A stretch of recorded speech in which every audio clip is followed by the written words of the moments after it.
mà rung lo bình ta kia đấy cái này bị đây ngoài những cái chim cô bình ta cô cố nhưng chim giang có phải khắp bát còn sòng mãn bình ta mừng hứng cái này giang xa giờ này bình ta chim ngạn và ở đây bình ta có chim cái nào ở đây mà mi chim cô đang sống ở đây người muốn em mình nhiều chim ngạn và tem cái vi phăng bình ta có nhiều vi phăng bình của ta bìnhทำ Batem bình ta truyềnทำ mạ tổ đấy bằng tôm khô lơ heo gạo gần mừng linh tùy như được bình ta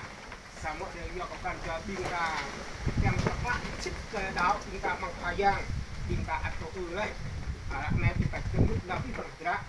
ăn cho bình ta hấp áp để tuyệt đích để tuyệt đời bình ta họทำđấy sáng mọi ngườiทำnhững chuyện chỗ nữa bình ta ăn cho mã rút tùy ngã tùy bằng lại đẹp ngặt nên chúng ta cũng đang nào đã mút cái này và tem nhé bình ta chỉ tuyệt đích để thuộc gì cái đây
tạo tăng về bị bằng đó trong cái chính ngạc nào lại còn kèm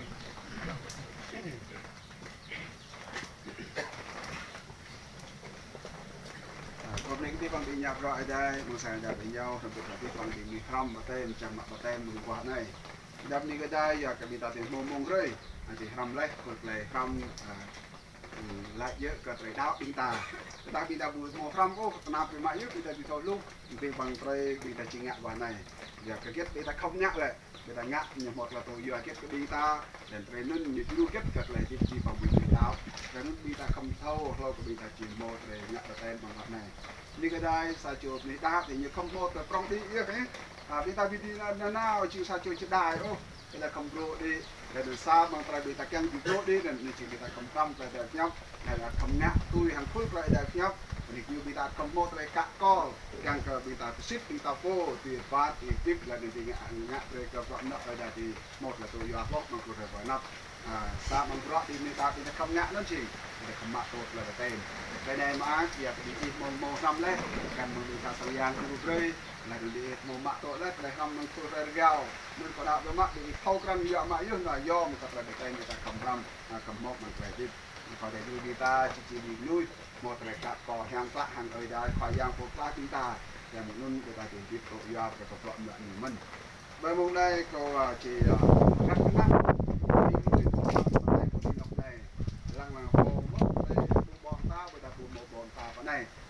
người ta lời bom mỏ ăn cái này nè người ta lại mỏ ăn cái này nè người ta lại mỏ người ta lời bùn mỏ nhặt chẳng có bị nuôi thì nhặt thọc rắn mất giờ bị ta lùm nuôi cái này người ta mỏ bom nuôi cái này là năm một tăng chục nuôi mỏ ăn bằng lời chỉ ngặt là tem biệt thằng doa chiêu bằng sang người ta là thong từng mân nên chỉ chậm có nằm lúc làm nuôi người ta ôm đi tạo một bọt tạo cái này có đó nằm đi tạo cái này pui hơi khó một nằm cái này mất một bọt này dơ ngăn rồi là yun một cái này nữa yin hả yin nhé pui hơi ngay một mất ngay yai ai giờ ai ăn pui yai không phải cái châu này hả châu thì châu pui thờ về cơ bạc tinh rồi làm khương cơ bạc hưng cơ bạc liêu rồi làm lùn rồi làm bom pui tai siêu quỳnh pui hờ lên pui ninh pui ghê rơm mắc rung pui hờ lạc cho đang lạc nhỉ lạc rồi làm hô rồi châm lo lô mình đọc luôn ra thôi mình đọc một bọ con này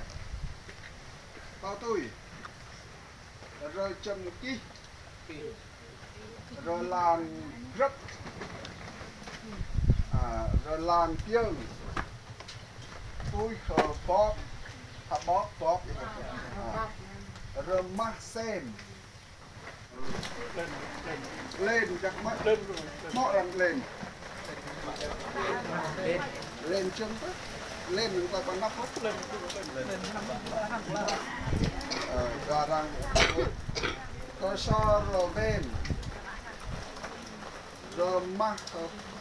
hợp bách rồi lan hợp đuôi cui hờ lan rồi lan hờ kè rồi lan hờ đế cui hờ bình rồi lan brát hỏi bắt nhang nhân Lan Nheo hay Nheo? Nheo. Lan là xin. Qua bạn rồi.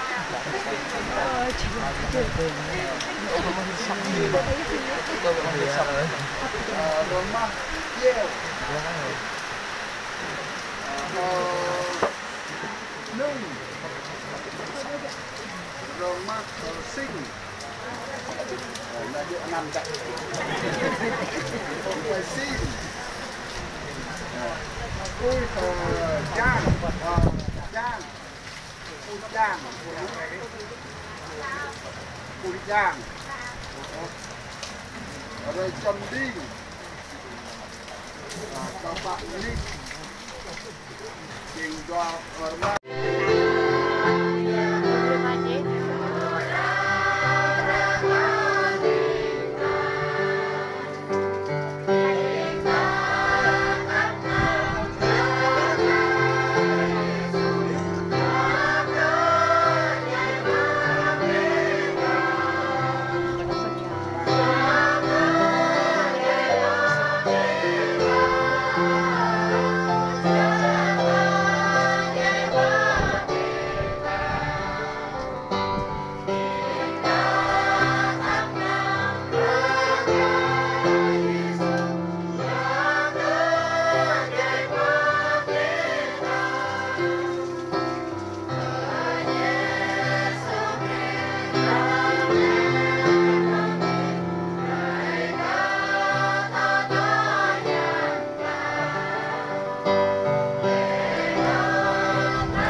Rosa.